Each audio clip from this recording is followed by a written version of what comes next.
seu tempo, quando resvalar o seu pé. Nesse versículo, os ímpios e incrédulos israelitas, que era o povo visível de Deus e que viviam debaixo da sua graça, são ameaçados com a vingança do Senhor. Apesar de todas as obras maravilhosas que Deus operara em favor do seu povo, este permanecia sem juízo e destituído de entendimento, como está escrito no versículo 28. E mesmo sob todos os cuidados do céu, produziram um fruto amargo e venenoso, conforme verificamos nos 2 versículos anteriores. A declaração que escolhi para meu texto, a seu tempo, quando resvalar o seu pé, parece subentender as seguintes questões relativas à punição e à destruição que aqueles ímpios israelitas estavam sujeitos a sofrer. Primeiro, que eles estavam sempre expostos à destruição, assim como está sujeito a cair todo aquele que se coloca de pé ou anda por lugares escorregadios. A maneira como serão destruídos vem aí representada pelo deslize de seus pés. A mesma citação encontramos no Salmo 73, de 18 a 19. Tu certamente os põe em lugares escorregadios e os fazes cair na destruição. Em segundo lugar, faz supor também que estavam sempre sujeitos a uma súbita e inesperada destruição. A semelhança daquele que anda por lugares escorregadios e a qualquer instante pode cair. O ímpio não consegue prever se no momento ficará de pé ou se em seguida cairá. Quando cai, cai subitamente, sem aviso, como está escrito também no Salmo 73, 18 e 19. Tu certamente os põe em lugares escorregadios e os fazes cair na destruição. Como ficam de súbito assolados, totalmente aniquilados de terror. Em terceiro lugar, outra coisa implícita no texto é que os ímpios estão sujeitos a cair por si mesmos, sem serem derrubados pelas mãos de outrem, pois aquele que se detém ou anda por terrenos escorregadios não precisa de mais do que o seu próprio peso para cair por terra. 4. E também a razão pela qual ainda não caíram e não caem é por não haver chegado ainda o tempo determinado pelo Senhor, pois está escrito que quando este tempo determinado ou escolhido chegar, seu pé irá resvalar, e então serão entregues à queda, para a qual já estão predispostos por causa do próprio peso. Deus não os susterá mais em lugares escorregadios, mas vai deixá-los sucumbir. Então, nesse exato momento, cairão em destruição, à semelhança daqueles que transitam em terrenos escorregadios, à beira de precipícios, e não conseguem se manter de pé sozinhos, caindo imediatamente e se perdendo ao serem abandonados. Eu insistiria agora no exame maior das seguintes palavras: não há nada, a não ser a boa vontade de Deus, que impeça os ímpios de caírem no inferno a qualquer momento. Por mera boa vontade de Deus, me refiro à sua vontade soberana, ao seu livre-arbítrio, o qual não é restringido por nenhuma obrigação, nem tolhido por qualquer tipo de dificuldade. Em última análise, sob qualquer aspecto, nada, exceto a vontade de Deus, tem poder para preservar os ímpios da destruição por um instante sequer.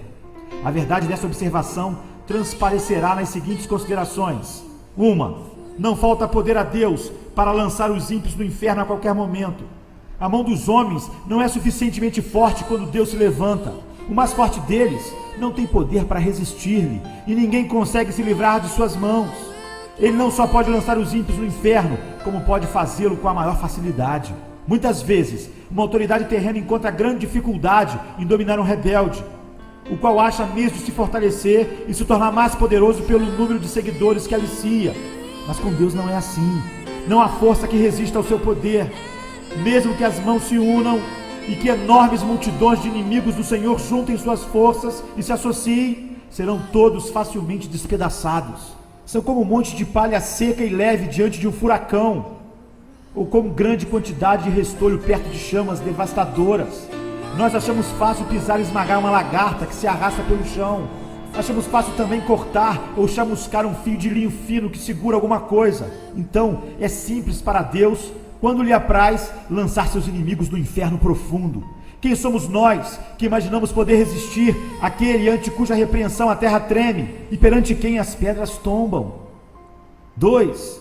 Eles merecem ser lançados no inferno. Assim, a justiça divina não se interpõe no caminho dos ímpios, nem faz objeção pelo fato de Deus usar seu poder para destruí-los a qualquer momento. Muito pelo contrário, a justiça fala assim da árvore que produz frutos maus: pode cortá-la.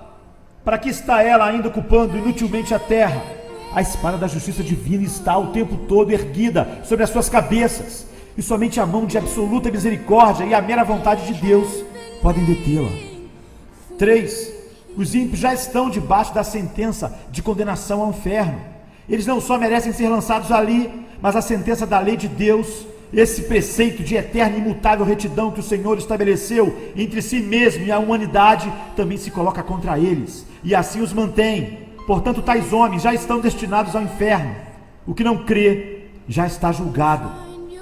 Assim, todo impenitente pertence verdadeiramente ao inferno. Ali é o seu lugar, ele é de lá. Como temos em João 8:23, vós sois cá de baixo, e para lá é destinado. Este é o lugar que a justiça, a palavra de Deus e a sentença da sua lei imutável reservam para ele. 4. Assim sendo, eles são objetos da ira e da indignação de Deus, que se manifesta através dos tormentos do inferno. E a razão de não descer ao inferno agora mesmo não é pelo fato do Senhor, em cujo poder se encontram, estar menos irado com eles no momento, ou pelo menos não tão encolerizado como está com aquelas miseráveis criaturas a quem ele atormenta no inferno, as quais experimentam e sofrem ali a fúria da sua indignação. Sim, Deus se acha muito mais furioso com um grande número de pessoas que está vivendo na terra agora, talvez de modo mais tranquilo e confortável, do que com muitos daqueles que estão experimentando as chamas do inferno. Portanto, a razão por que Deus ainda não abriu a sua mão e os liquidou não é por ele não se importar com as suas iniquidades ou não se ofender. O Senhor não se parece com eles, embora pensem que sim. A fúria de Deus arde contra eles, sua condenação não demora. O abismo está preparado, o fogo está pronto, a fornalha incandescente está ardendo, pronta para recebê-los. As chamas vermelhas queimam, a espada luminosa foi afiada e pesa sobre suas cabeças, o inferno abriu a sua boca debaixo deles. 5. O diabo está pronto a cair sobre os ímpios, para apoderar-se deles como coisa sua, no momento em que Deus o permitir. Eles lhe pertencem, suas almas encontram-se em seu poder e sob seu domínio. As Escrituras os apresentam como propriedade de Satanás. Os demônios os espreitam, estão sempre ao seu lado, à sua direita, esperando por eles como leões esfomeados e enfurecidos que veem a presa, aguardando a hora de agarrá-la, mas são restringidos por enquanto. Se Deus retirasse sua mão, a qual os refreia, eles cairiam sobre as suas pobres almas no instante. A velha serpente está pronta a dar o bote, o inferno escancar a sua boca para recebê-los, e se Deus permitisse, seriam rapidamente engolidos e consumidos. 6. Nas almas dos pecadores reinam aqueles princípios diabólicos que os faria arder agora mesmo no inferno, se não fosse a restrição imposta por Deus. Existe na própria natureza carnal do homem uma potencialidade alicerçando os tormentos do inferno. Há aqueles princípios corruptos que agem de maneira poderosa sobre eles, que só dominam completamente e que são sementes do fogo do inferno. Esses princípios são ativos e poderosos, de natureza extremamente violenta, e se não fosse a mão restringidora do Senhor sobre eles, seriam logo destruídos. Iriam arder em chamas da mesma forma que a corrupção e a rebeldia fazem arder os corações das pessoas condenadas, gerando nelas os mesmos tormentos. As almas dos ímpios são comparadas às Escrituras com um mar agitado. Por enquanto, Deus controla as iniquidades deles pelo seu imenso poder, como faz com as ondas enfurecidas do mar, dizendo: virão até aqui, mas não prosseguirão. Mas se Deus retirasse deles o seu poder refreador, seriam todos tragados por elas. O pecado é a ruína e a miséria da alma. Ele é destrutível pela própria natureza. E se Deus o deixasse sem controle, não seria preciso mais nada para tornar as almas humanas absolutamente miseráveis. A corrupção no coração do homem é algo cheio de fúria incontrolável e sem freio. Enquanto os pecadores viverem aqui, essa fúria será como um fogo reprimido pelas restrições divinas. Ao passo que, se fosse liberada, incendiaria o curso natural da vida. E como o coração é um poço de pecado, este mesmo pecado iria imediatamente transformar a alma num forno incandescente, ou numa fornalha de fogo e enxofre, caso não fosse restringido. 7. O fato de não haver sinais visíveis da morte por perto não quer dizer que haja por um momento sequer segurança para os ímpios. O fato do homem natural ter boa saúde, de não prever que poderia deixar este mundo num minuto por um acidente, de não haver perigo visível à sua volta, nada disso lhe serve de segurança. Contínuas e inúmeras experiências humanas em todas as épocas nos mostram que não existem provas de que o homem não esteja à beira da eternidade, ou de que seu próximo passo não venha a ser no outro mundo. Os caminhos e meios invisíveis e imprevistos de chegar lá são incontáveis e inconcebíveis. O homem não convertido caminha por cima das profundezas do inferno, sobre uma superfície frágil onde existem várias áreas quebradiças, também invisíveis, as quais não conseguirão aguentar o seu peso. As flechas da morte voam ao meio-dia sem serem vistas. O olhar mais atento não pode distingui-las. Deus tem muitas maneiras diferentes e misteriosas de tirar os homens pecadores do mundo e despachá-los para o inferno. Não há nada que faça crer que o Senhor precise de ajuda, de um milagre, ou que necessite se desviar do curso natural da sua providência para destruir qualquer pecador, a qualquer momento. Desde que todos os meios para fazer os ímpios deixarem este mundo estão de tal forma nas mãos de Deus, tão absoluta e universalmente sujeitos ao seu poder e determinação, segue-se que a ida dos pecadores para o inferno, a qualquer momento, depende simplesmente da vontade de Deus, quer usando meios ou não. 8. O cuidado e a prudência dos homens naturais em preservar suas vidas, ou o cuidado de terceiro em preservá-las, não lhes dá segurança por um momento sequer. A providência divina e a experiência humana testificam isso. Existem evidências claras de que a sabedoria dos homens não lhes é segurança contra a morte. Se não fosse assim, haveria uma diferença entre a morte prematura e inesperada de homens sábios e prudentes e dos demais. Mas o que realmente acontece? Como morre o homem sábio? Assim como um tolo. 9. Todo o esforço e artimanha dos ímpios para escaparem do inferno não os livram do mesmo, nem por um momento, pois continuam a rejeitar a Cristo e, portanto, permanecem ímpios. Quase todos os homens naturais que ouvem falar do inferno alimentam a ilusão de que vão escapar dele. Quanto à sua própria segurança, confiam em si mesmos, vangloriam-se do que fizeram, do que estão fazendo e do que pretendem fazer. Cada um traça seu próprio plano, pensa em evitar a condenação e se vangloria e que irá tramar tão bem todas as coisas que seu esquema, com certeza, não falhará. Na verdade, eles ouvem dizer que poucos se salvam e que a maior parte dos homens que já morreram foram para o inferno, mas cada um deles se imagina capaz de planejar melhor a própria fuga do que os outros puderam fazer. Dentro de si mesmos, dizem que não pretendem ir para este lugar de tormento e que pretendem tomar todo o cuidado necessário, esquematizando as coisas de tal forma a não terem possibilidade de falhar. Mas os insensatos filhos dos homens iludem-se miseravelmente quanto a seus próprios planos. A confiança que depositam na própria força e sabedoria é o mesmo que confiar na fragilidade de uma sombra. A maior parte daqueles que antes viveram debaixo da dispensação da graça e agora estão mortos, sem dúvida alguma foram para o inferno. E não é por terem sido menos espertos do que os que ainda estão vivos, nem por terem planejado as coisas de tal forma que não lhes assegurou o escape. Se pudéssemos falar com eles um a um e perguntar-lhes se, quando vivos, esperavam ser vítimas de tamanha miséria, sem dúvida ouviríamos todos dizer: não, eu nunca pensei em vir para cá, eu tinha esquematizado as coisas de maneira bem diferente, pensei que iria conseguir algo melhor para mim, que meu plano era adequado, pensei em me precaver melhor, mas tudo aconteceu de maneira tão repentina.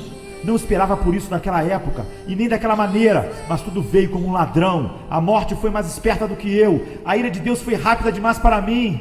Oh, maldita insensatez! Eu me gabava e me deleitava em sonhos vãos quanto ao que faria no futuro.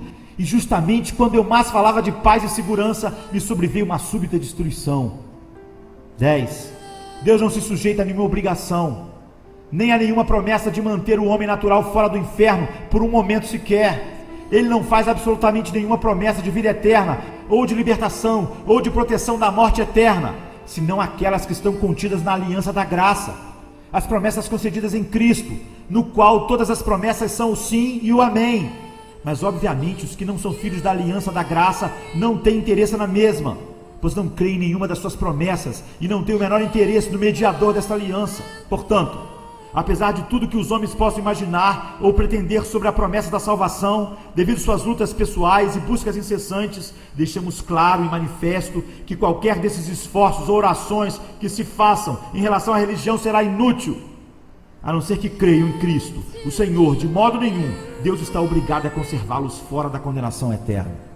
Então, os homens impenitentes estão detidos nas mãos de Deus por cima do abismo do inferno. Eles merecem um lago de fogo e para ele estão destinados. Deus se acha terrivelmente irritado. Seu furor para com eles é tão grande quanto para com aqueles que já estão agora sofrendo o suplício da fúria da sua ira no inferno.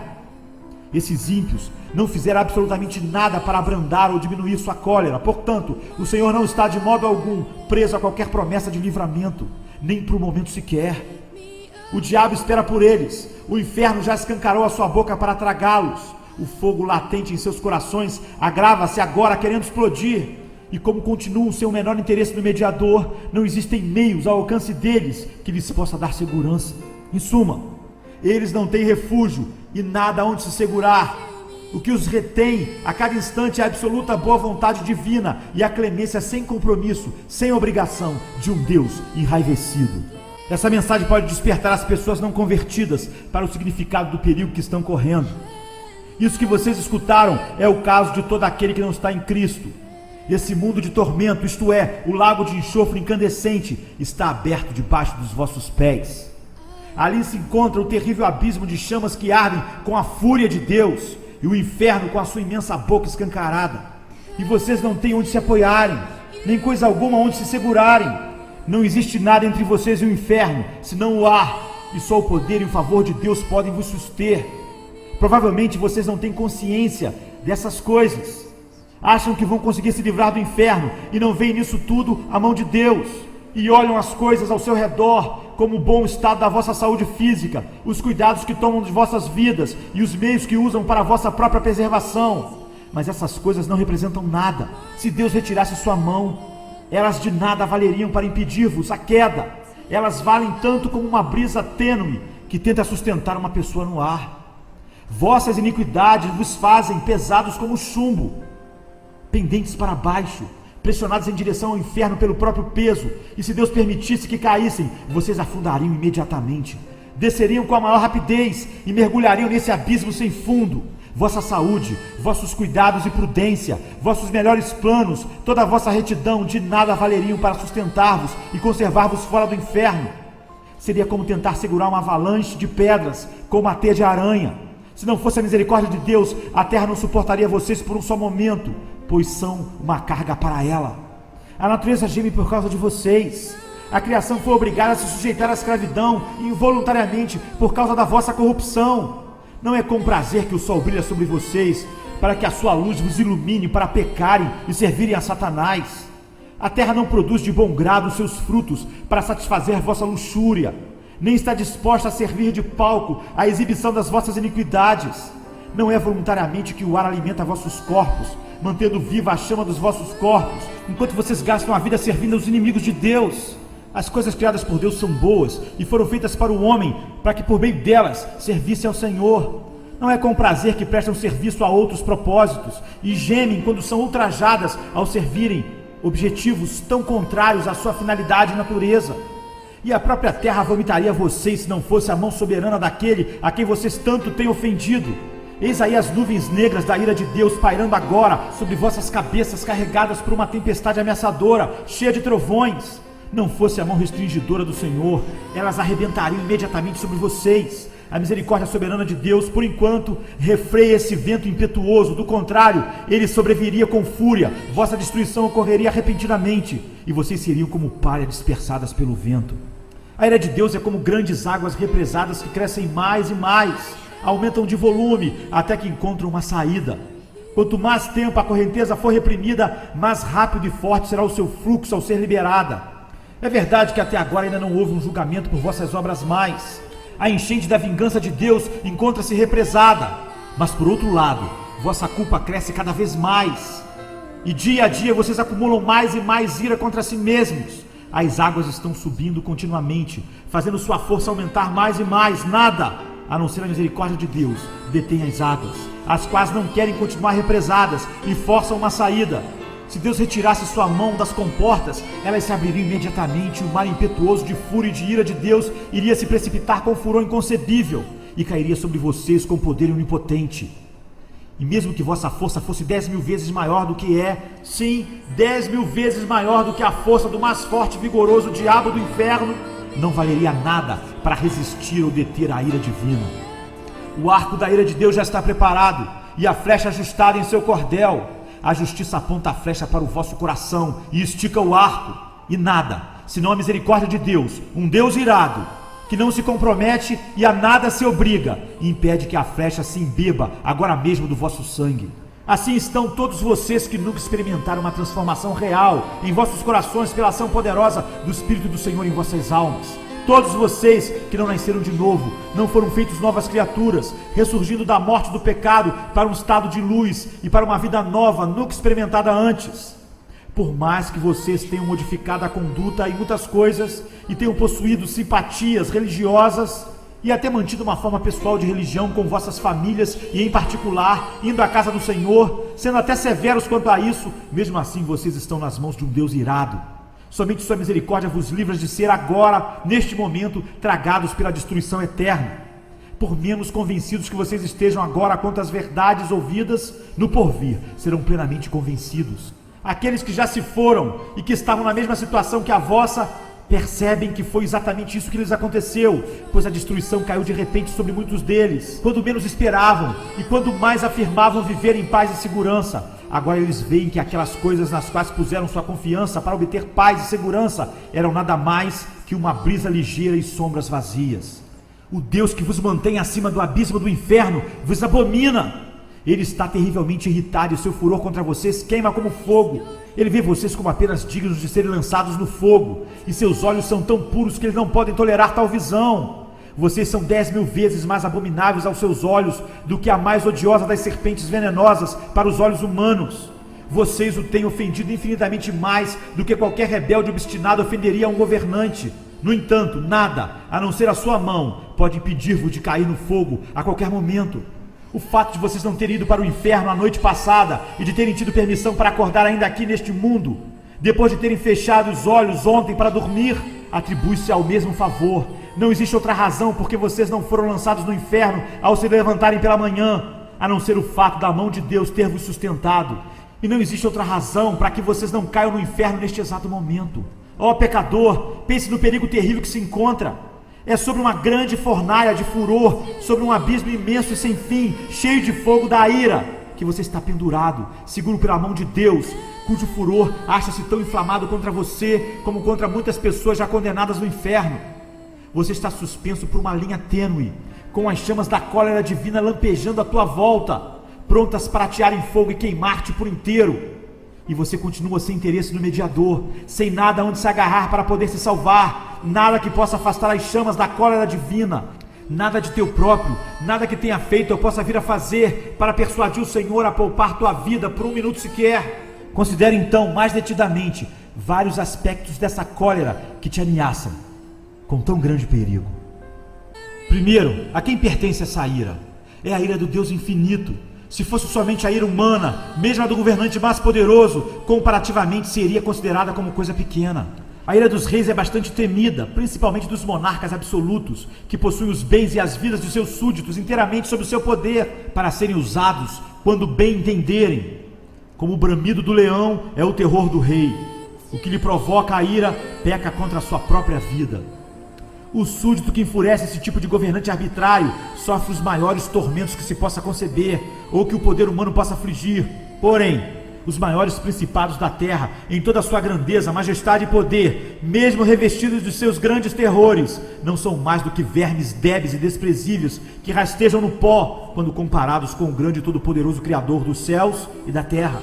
Mesmo quando estão enraivecidos e sua fúria chega ao máximo, é muito pouco que podem fazer. Os reis da terra são, perante Deus, como gafanhotos, valem menos que nada. Tanto o seu amor quanto o seu ódio são desprezíveis. A ira do grande rei dos reis é muito mais terrível do que a deles, tal como é maior a sua majestade. Digo-vos, pois, amigos meus, não temais os que matam o corpo e depois disso nada podem fazer. Eu, porém, vos mostrarei a quem deveis temer. Temei aquele que, depois de matar, tem poder para lançar no inferno. Sim, digo-vos, a esse deveis temer. Em segundo lugar, é a ferocidade de sua ira que vocês estão expostos. Lemos com frequência sobre a ira de Deus, como por exemplo em Isaías 58:18. Segundo as obras deles, assim retribuirá furor aos seus adversários. E também em Isaías 66:15.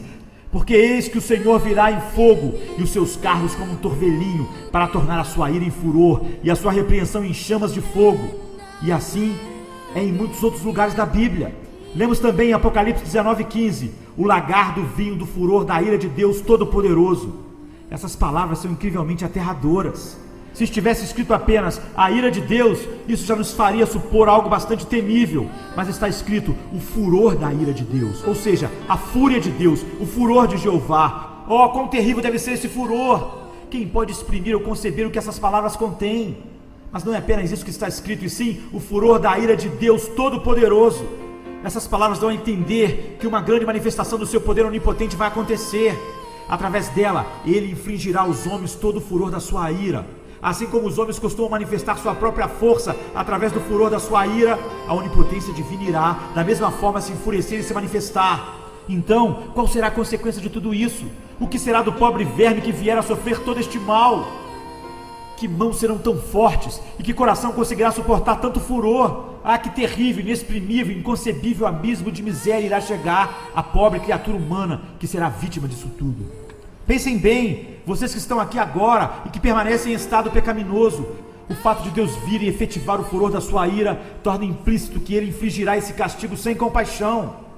Quando Deus olhar a indescritível aflição do vosso pecado e vir como vossos tormentos são absolutamente desproporcionais à vossa força e como vossas pobres almas estão esmagadas, imersas em trevas eternas, não terá compaixão de vocês, não irá deter a execução da sua ira ou de forma alguma tornar mais leve a sua mão.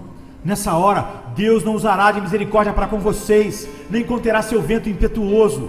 Ele não terá consideração para com o vosso bem-estar e nem irá evitar que vocês sofram. Na verdade, fará com que sofram na medida exata que sua rigorosa justiça vier a requerer. Nada será modificado só pelo fato de ser difícil para vocês suportarem.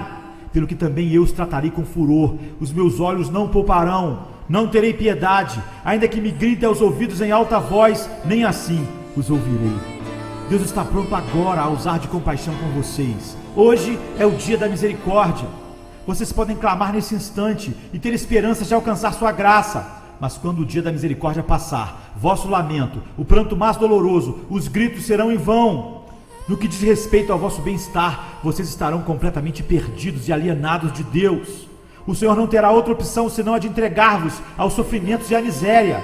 E vocês continuarão não tendo outra perspectiva, pois serão vasos de ira, preparados para a destruição. Não haverá outro uso qualquer para tais vasos, senão o de enchê-los da ira de Deus. Quando clamarem ao Senhor, Ele estará tão longe de consolar-vos que, inclusive, está escrito a esse respeito que Deus irá simplesmente rir e zombar de vocês. Vejam quão terríveis são essas palavras do grande Senhor. O lagar eu pisei sozinho, e dos povos nenhum homem se achava comigo. Pisei as uvas na minha ira, no meu furor as esmaguei, e o seu sangue me salpicou as vestes e me manchou o traje todo. É quase impossível se conceber palavras que tragam em si uma manifestação maior dessas três coisas: desprezo, ódio e fúria de indignação. Se clamarem a Deus por consolo, Ele estará longe de querer vir consolar-vos, ou de querer demonstrar-vos interesse ou favor.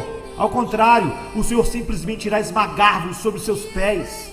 E apesar de saber que, ao pisotear-vos, vocês não poderão suportar o peso da sua onipotência, ainda assim, Ele não vai se importar. E irá esmagar-vos debaixo dos seus pés, sem piedade, espremendo o vosso sangue e fazendo com que o mesmo espirre longe, manchando suas vestes, maculando seu traje. Ele não só irá odiar-vos, como devotará a vós o maior desprezo. Lugar algum será considerado próprio para vocês, a não ser debaixo dos seus pés, para serem pisados como a lama das ruas. Em terceiro lugar, a miséria a que vocês estão sujeitos é aquela que Deus vos infligirá, a fim de demonstrar a força da ira do Senhor. Deus tem em seu coração a intenção de mostrar aos anjos e aos homens, não só a excelência do seu amor, como a severidade do seu furor. Às vezes, os governantes da terra resolvem mostrar a força da sua ira através de castigos extremos que mandam infligir sobre aqueles que os enfurecem. Nabucodonosor, o poderoso e arrogante rei do império dos caldeus, demonstrou seu furor quando, ao se irritar com Sadraque, Mesaque e Abdenego, ordenou que se acendesse a fornalha de fogo ardente 7 vezes mais do que o normal. Como era de se esperar, a fornalha foi aquecida intensamente até atingir o mais alto grau que poderia produzir. O grande Deus também quer revelar a sua ira e exaltar sua tremenda majestade e grandioso poder através dos sofrimentos desmedidos dos seus inimigos. Que diremos, pois, se Deus, querendo mostrar a sua ira e dar a conhecer o seu poder, suportou com muita longanimidade os vasos da ira preparados para a perdição? E visto que esse é o seu desígnio e o que ele determinou, ou seja, mostrar quão terrível e limitada é a ira, a fúria e a indignação do Senhor, ele o mostrará realmente. Será realizado algo horrendo, muito terrível, quando o grande e furioso Deus tiver se levantado e executado sua terrível vingança sobre o mísero pecador. e o desgraçado estiver sofrendo o peso e o poder infinito da sua indignação, então Deus chamará o universo inteiro para contemplar a imensa majestade e o tremendo poder que nele existe. Os povos serão queimados como se queima cal, como espinhos cortados arderão no fogo. Ouvi, vós os que estás longe, o que tenho feito, e vós que estás perto, reconhecei o meu poder. Os pecadores em Sião se assombram, o tremor se apodera dos ímpios, e eles perguntam: quem dentre nós habitará com fogo devorador? Quem dentre nós habitará com as chamas eternas? Assim será com vocês que não são convertidos. Se permanecerem nesse estado, o poder infinito, a majestade, a grandiosidade do Deus onipotente serão exaltados em vocês através da inexprimível força dos tormentos que vos sobrevirão.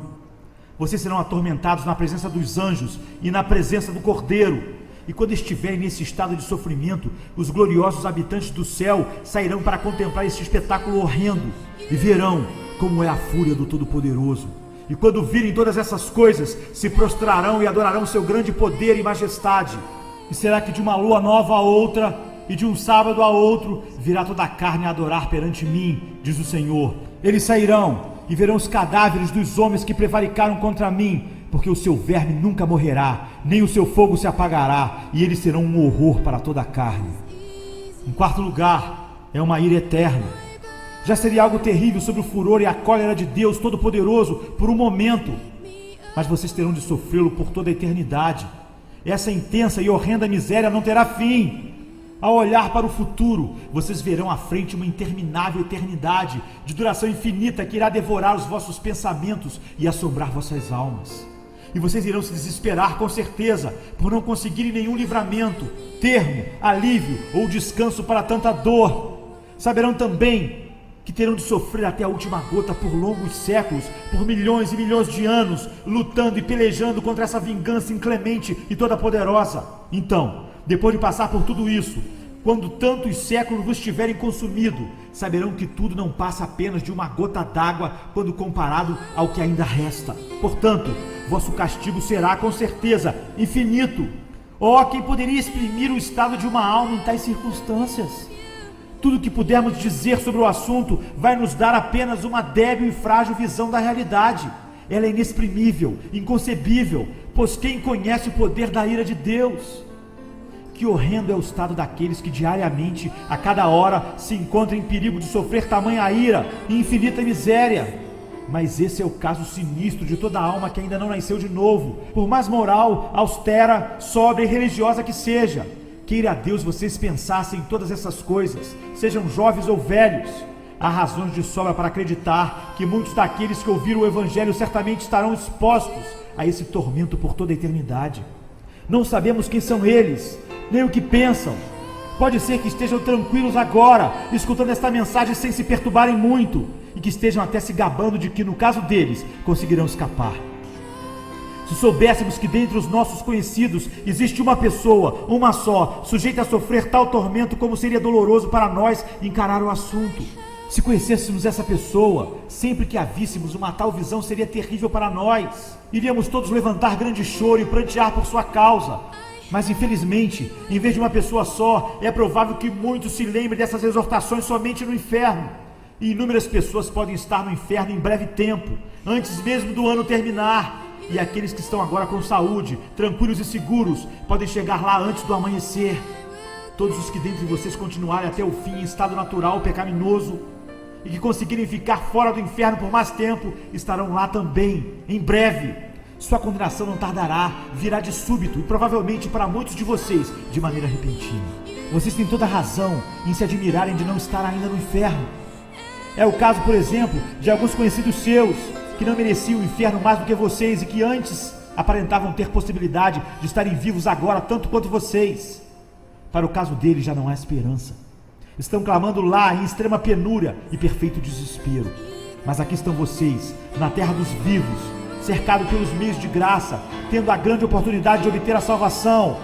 O que não dariam aquelas pobres almas condenadas, desesperadas pela oportunidade de viver mais um só dia, como que vocês desfrutam neste momento. E agora vocês têm uma excelente ocasião. Hoje é o dia em que Cristo abre as portas da misericórdia de par em par e se coloca de pé clamando e chamando em alta voz aos pobres pecadores. Este é o dia em que muitos estão se reunindo a Ele, se apressando em chegar ao reino de Deus. Inúmeros estão vindo diariamente do norte, sul, leste e oeste. Muitos que estavam até bem pouco tempo nas mesmas condições miseráveis que vocês estão felizes agora, com os corações cheios de amor por aquele que os amou primeiro e os lavou de seus pecados com seu próprio sangue, regozijando-se na esperança de ver a glória de Deus.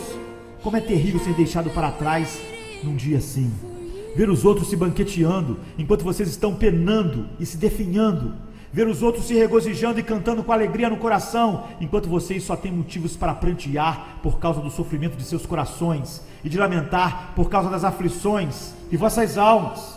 Como podem vocês descansar por um momento sequer em tal estado de alma? Será que vossas almas não são tão preciosas como as almas daqueles que dia a dia estão se juntando ao rebanho de Cristo? Não existem, porventura, muitos que, apesar de estarem há longo tempo neste mundo, até hoje, não nasceram de novo, e por isso são estranhos à comunidade de Israel, e nada têm feito durante a vida, a não ser acumular ira sobre ira, para o dia do castigo? Ó senhores, o caso de vocês é, sem dúvida, extremamente perigoso. A dureza dos vossos corações e a vossa culpa são imensas.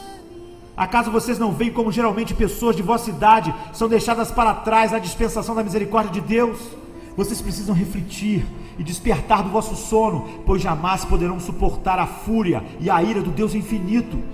E vocês que são rapazes e moças, irão negligenciar este tempo precioso que desfrutam agora, quando tantos outros jovens da vossa idade estão renunciando às futilidades da juventude e acorrendo céleres a Cristo? Vocês têm neste momento uma oportunidade, mas se a desprezarem, sucederá o mesmo que agora está acontecendo com todos aqueles que gastaram em pecado os dias mais preciosos da sua mocidade, chegando a uma terrível situação de cegueira e insensibilidade. E vossas crianças, que não se converteram ainda, não sabem que estão indo para o inferno, onde sofrerão a horrenda ira daquele Deus que agora está encolerizado contra vocês dia e noite? Será que vocês ficarão felizes em ser filhos do diabo, quando tantas outras já se converteram e se tornaram filhos santos e alegres do Rei dos Reis? Queira Deus, todos aqueles que ainda estão fora de Cristo, pendentes sobre o abismo do inferno, quer sejam senhoras e senhores idosos, ou pessoas de meia idade, quer jovens ou crianças, que possam dar ouvidos agora aos chamados da palavra e da providência de Deus. Este ano aceitável do Senhor, que é um dia de grandes misericórdias para alguns, sem dúvida será um dia de extremo castigo para outros. Quando negligenciam suas almas, os corações dos homens se endurecem e a sua culpa aumenta rapidamente. Podem estar certos, porém, que agora será como foi nos dias de João Batista. O machado está posto à raiz das árvores, e toda árvore que não produz fruto deve ser cortada e lançada no fogo. Portanto, todo aquele que está fora de Cristo, desperte e fuja da ira vindoura. A ira do Deus Todo-Poderoso paira agora sobre todos os pecadores. Que cada um fuja de Sodoma. Livra-te, salva a tua vida, não olhes para trás, nem pares em toda a campina, foge para o monte, para que não pereças. E assim, conhecendo o temor do Senhor, persuadimos os homens, de sorte que somos embaixadores em nome de Cristo, como se Deus exortasse por nosso intermédio. Em nome de Cristo, pois, rogamos que vos reconcilieis com Deus. Buscai o Senhor enquanto se pode achar, invocai enquanto está perto. Deixe o perverso o seu caminho e o iníquo os seus pensamentos. Converta-se ao Senhor, que se compadecerá dele, e volte-se para o nosso Deus, porque é rico em perdoar. Amém.